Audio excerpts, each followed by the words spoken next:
Wednesday.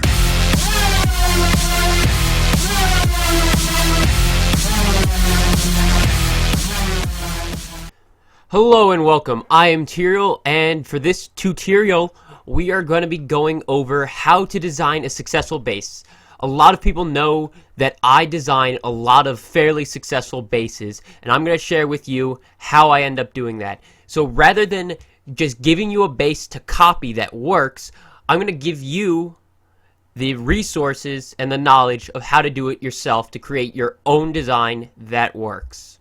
And it's not an easy, quick process. So what I'm going to do is I'm going to be showing defenses as I progressively change the base. These are going to be good defenses, show you what went right. And then when you see the new design, I'm going to tell you what went wrong and why I changed that particular design. So right here you can see the very first creation, this very first iteration of this design that I'm currently using, and it has been very successful. So this is just the beta test, the very beginning. So this guy from Gulf Knights is attacking me, and he's coming in with his Dragoonians, and he's gonna try and get my Town Hall with his Archer Queen. He's already got the 50%, but that's fine. He's way above me, and a 1-star is still a win up in medium to high champion league. So he's got his heroes going in now, but his heroes aren't max leveled, and even if they were, he'd still have a difficult time. Now, I have both Infernos set to multi-target. I still do. You can set them to single target, but this is a fairly clutch defense because his Archer Queen dies right before my Town Hall goes down, and his Barbarian King is not able to get that last hit. So this was a successful defense on my part, but it came close to a 2-star, and I saw one of my weaknesses from this raid. Given that last raid and several other raids on my base, I did not like the junctions I had up top. A single troop like an Archer Queen or Barbarian King or a couple wall breakers could both open up multiple compartments at once. So as you can see, I added that little open compartment there, the 2x4 compartment, and I used walls from my side compartments. They used to contain 4 buildings, 3 of which are now on the outside. The Archer Tower is still inside. Those mortars on the outside are fine in Champions League. They help stop the lures, and it doesn't take any more wall breakers. I haven't ruined any of my junctions, except one little junction on the side, but no one ever really breaks that anyways, so far. And this is actually a little bit weak to jump. That's alright. I've had very little trouble with the jump spell so far. And so far, not many people have realized that you can freeze both my Inferno Towers with one freeze. Only so far I think one person has actually done that. And what happens is when I have my heroes on the side, which is something I like very much and I recommend, it pulls either the troops to the side, or when something goes for the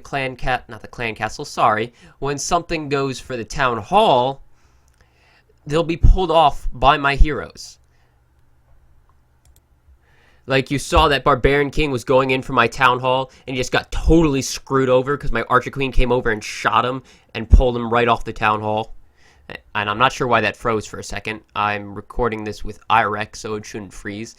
But this guy is actually going to get to 50% because one problem is with this design, there are a fair amount of free buildings on the bottom. I am looking into ways to fix that, and I probably will be fixing it given the new update with the new stuff. As you can see, this is an old base without the new stuff. I am going to be doing a speed build of this base after adding the stuff from the update. Then I'm going to design an entirely new base, and the week after I'm going to speed build that once I've tested it well enough. So right here, he is just barely going to... Oh no, this was the win? Oh, I'm sorry. I thought it was the other one.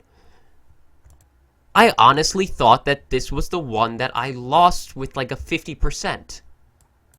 The raid I was thinking of was this raid. Now, it's somewhat difficult to see what I changed. What I did after several more defenses, I decided that I would take the cannon out of the compartment with the elixir collector, and that I would move it over and have it in there with the Archer Tower and the air defense. What that does is it draws troops, especially golems, off to the side once they get into that compartment.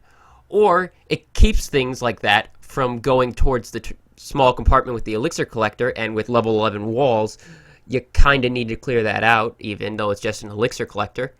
And if you hadn't noticed from the last raid, obviously my Tesla, well, two of my Tesla are in the compartments out there. That also helps keep my clan castle entirely unlurable. I do recommend that you have a hard or impossible to lure clan castle. Now this guy has done exactly what I hoped all my compartments and my heroes on the side would do, and all of his stuff except for one P.E.K.K.A has been pulled away from his jump spell and pulled to the outside because of the shape of my compartments, that little L shape, and the fact that I had my Archer Queen over in that L-shaped compartment.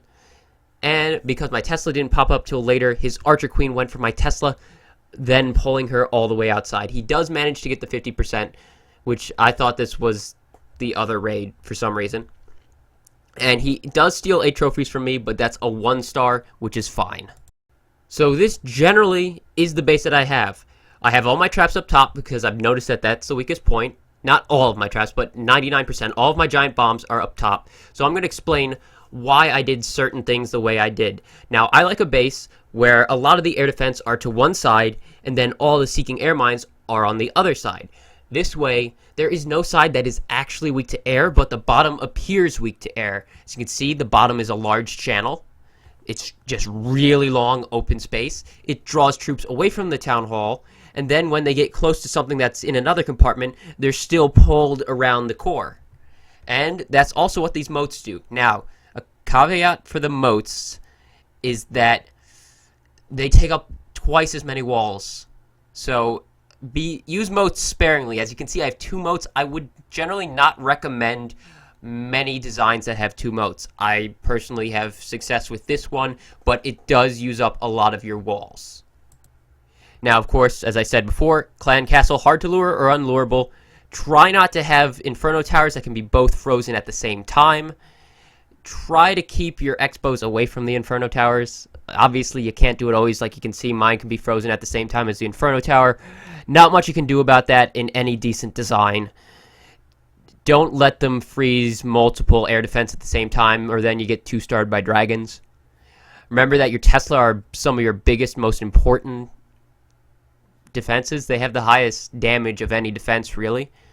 And they can also be used to surprise people who are trying to lure your clan castle to find out that they cannot lure your clan castle. Spread your splash out. Remember that mortars are great for taking out lures. Wizard towers are great for taking out wall breakers. Tesla are also good at taking out wall breakers. Multi-target infernos, of course, but then you don't want to get smashed by high-level heroes if you have single-target infernos. Or no single-target infernos, I mean.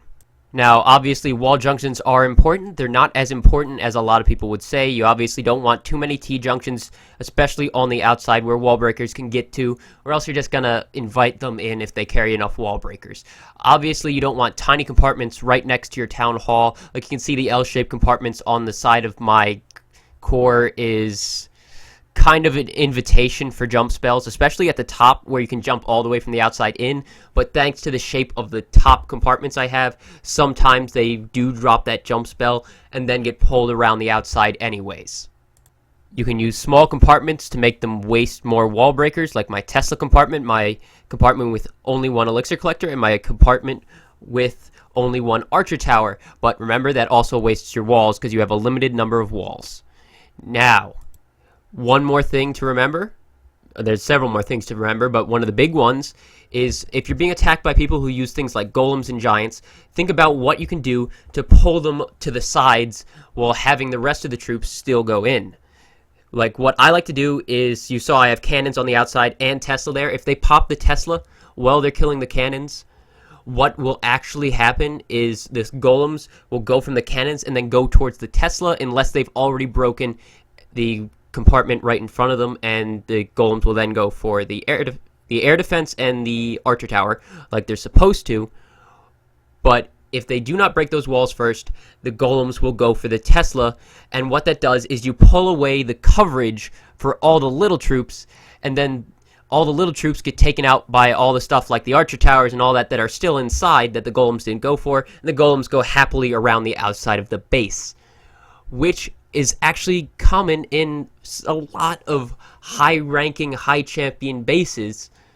And also, remember, giant bombs are great for taking out wall breakers.